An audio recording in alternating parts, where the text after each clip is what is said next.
Hello à tous et bienvenue dans cette nouvelle vidéo. On va reprendre la semaine NBA. Moi, ce que j'ai envie de faire, c'est d'approfondir un peu les sujets de la semaine et de prendre 3 choses qui m'ont marqué et d'essayer d'en retirer les leçons. La première leçon de la semaine, du coup, ça va être accepter sa place sans renoncer à la suite. On va prendre pour ça un court extrait d'un podcast entre Tyrese Haliburton, joueur des Indiana Pacers, qui arrive en finale NBA l'année dernière, mais qui se pète le tendon d'Achille et qui est out cette saison. Donc il a un peu de temps et on va voir ce qui se passe du côté du podcast de LeBron James, qui fait normalement avec Steve Nash.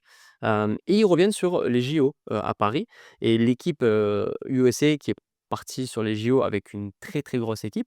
Ils reviennent sur ce moment-là, en fait, où ils sont au début de la compétition et il y a des discours de joueurs forts dans le vestiaire qui commencent à émettre, quelques, petits indices sur la suite de la composition des équipes. Je vous laisse regarder l'extrait et on revient dessus de suite après. I have a great story. I've never told this. I've never told anybody this story before. So we're at the Olympics. We're in the back doing film before the Olympics start. And before it starts, it's like, all right, we're going to have the team meeting where we acknowledge that all 12 guys cannot play.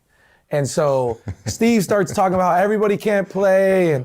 And Bron is talking about how, you know, in the '04 Olympics, I didn't really play that much. And you got to put your pride aside that, you know, it's about bigger than you. And Katie's over there, like, at the end of the day, we're 12 All-Stars, everybody's good. You know, we're just trying to win, right?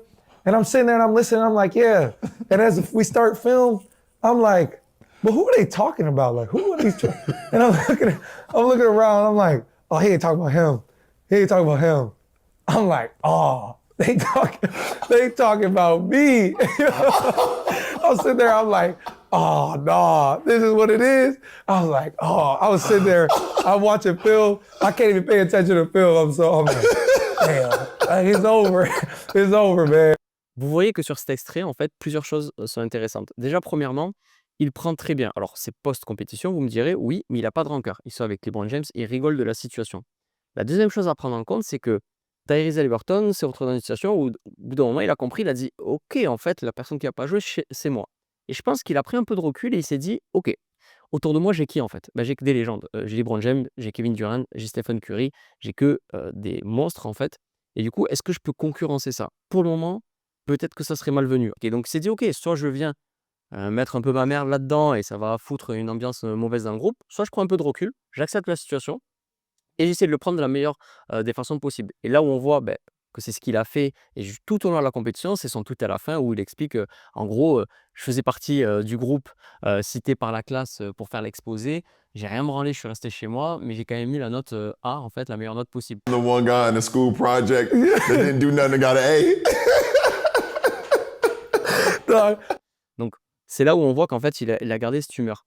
Donc je pense qu'en fait, c'est simplement dit: «OK, je vais accepter la situation parce que j'ai pas le choix. Par contre, c'est la dernière fois que ça m'arrive». C'est-à-dire que la prochaine fois, si je dois revenir, avec Team USA, je serai indiscutable et je serai titulaire et je serai sur le parquet. Je ne serai pas la personne qui sera un peu à l'écart parce qu'il y a meilleur que moi et ça, je pense, j'en suis persuadé que c'est la meilleure des choses. Donc bravo à lui et c'est une belle leçon de se dire: des fois, il faut savoir accepter sa place et sa situation parce qu'il y a meilleur que soi et c'est pas, un esprit de défaite. Si vous dites par la suite que: «OK, là, j'accepte ce moment-là, par contre derrière, je reviens beaucoup plus fort» et la deuxième leçon du coup, on passe directement à la deuxième leçon qui va être: la loyauté ne protège pas toujours de l'injustice et oui, on va revenir sur le cas de Giannis Antetokounmpo et les Bucks.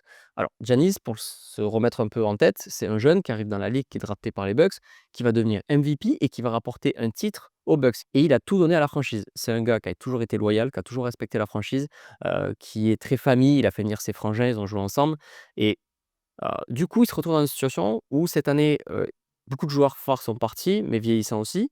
Pour contrebalancer ça, ils font venir Miles Turner, mais qui n'explose pas vraiment, donc il est un peu seul au monde. Dès qu'il active un peu la seconde, ça reste un top 5 joueur, voire top 3 joueurs, mondiaux, donc forcément, il gagne des matchs, mais il commence à se fatiguer un peu et là arrivent les mauvais résultats et là, en fait, la première, on va dire, rupture qu'il y a, c'est les supporters qui le sifflent pendant un match, parce qu'il avait des résultats pas dingos, chose qui peut arriver largement et du coup, là, déjà, ça fait une première phase où Giannis est tombé dans le questionnement. Il a dit: «Je comprends pas, je donne tout à la franchise et là, pour un mauvais match, on me siffle», sachant que je suis pas le seul responsable. Il y a tout ce qui est le staff, il y a les coachs, il y a les joueurs, enfin bref, il est pas tout seul dans la franchise.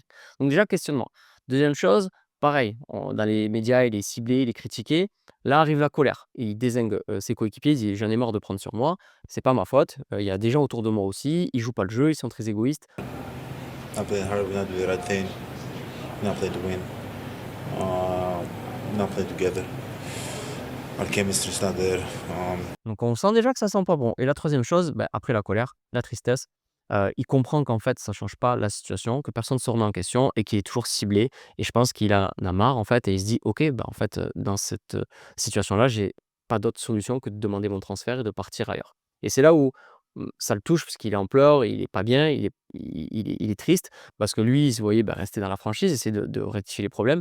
Et là où c'est une bonne leçon, c'est que malgré tous les millions qu'il peut toucher, l'argent qu'il peut toucher, ça n'enlève pas qu'il garde ses émotions et ses valeurs. Et ça, je trouve ça intéressant parce que certains, ça ne sera pas le cas.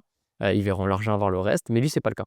Mais voilà, je trouvais ça en fait intéressant. C'est une belle leçon de dire que bah, même si tu es loyal, en fait, tu ne pourras pas aller à l'encontre des supporters. Et la troisième et dernière leçon, on va s'attaquer au mental. Le mental est une arme, mais aussi une ligne rouge. On va ici aborder le cas de Paul George. Je ne sais pas si vous l'avez vu cette semaine, mais il a été contrôlé positif à des produits dopants. Alors, je vous arrête tout de suite parce que c'est ce que j'ai pensé moi en premier lieu. J'ai dit, OK, il commence à ressortir des bonnes performances depuis 10-15 jours. Produits dopants, il a retrouvé la forme, il est reparti. Non, en fait, c'est des produits considérés dopants, mais des cachets qu'il prend pour le mental. Il n'est pas bien depuis quelque temps. Il avait dit dans la presse, mentalement, j'ai du mal à revenir. Dépression, hein, pour dire les mots, pour les restituer. Il a été transféré, pour redonner un peu de contexte. C'était un joueur phare de la ligue. Depuis, il peine un peu à retrouver un peu son niveau. Il a eu des blessures, parce que le mental et le physique, je pense que c'est quand même lié. Donc, heu, arrive, ce test, en fait, où il est contrôlé positif. Et là-dedans, en fait, ce qu'il faut voir, c'est que, plusieurs choses. Moi, je trouve ça un peu triste. On a connu Paul George et on lui demande de rester Paul George. C'est-à-dire qu'il n'a pas le droit en fait de changer. C'est-à-dire que tu as été un top joueur de la ligue, maintenant il faut que tu restes un top joueur de la ligue. Ça, je pense que c'est les attentes extérieures. Et du coup, bah, pour ça, il se dit: «OK, peut-être que physiquement, c'est pas top». Bon, il revient de ses blessures physiquement et c'est pas ça qui fait que ça va changer. Mentalement, donc du coup, il prend des cachets pour être mieux mentalement et là, ça revient. Par contre, bon, bah, apparemment, c'est interdit. Donc bah, déjà, je trouve ça triste qu'on ne peut pas accepter simplement la situation et de se dire: «OK, j'étais un top joueur et maintenant je le suis moins». Paul George, à un moment donné, il a le droit d'être Paul George, mais diminué et d'avoir un rôle secondaire. Chose que je pense n'accepte pas lui-même et que les gens n'acceptent pas autour de lui. Donc ça le met un peu dans cette sphère où il ne sait pas trop comment s'en dépêtrer, il ne sait pas trop comment sortir de cette situation-là. Et du coup, bah, prends les cachets. Je trouve ça assez, dommage et une note assez lourde pour cette troisième leçon de dire que, bah, le mental, tu peux t'en servir, ça va vraiment te servir, ça c'est sûr dans le sport à passer tes limites. Par contre, ça peut être aussi ta limite et ça, il faut, je pense, l'accepter plutôt que de pousser parce qu'il y a d'autres choses, dans la vie que le sport et je trouve ça intéressant de se dire: «Bah, c'est pas grave en fait, Paul Georges, on se souviendra de tout ce que tu as fait, la fin de carrière un peu plus compliquée, mais passe à autre chose, essaye de réfléchir à autre chose, de trouver autre chose dans ta vie qui peut te donner du bonheur et du plaisir, même si je pense que arriver à connaître ce qu'ils ont connu, même si lui, il a pas connu de titre, c'est dur de switcher. Voilà pour ces 3 leçons du coup de la semaine. J'ai abordé des sujets en profondeur. J'espère que le format vous a plu. N'oubliez pas de vous abonner si c'est le cas. Si tu es toujours ici, un petit commentaire pour approfondir un sujet, ça fait toujours plaisir et j'aime bien. J'essaie de garder un rythme avec plusieurs vidéos par semaine, pas qu'une seule. Donc un petit abonnement, ça fait toujours plaisir et ça donne de la force pour la suite. Allez, ciao!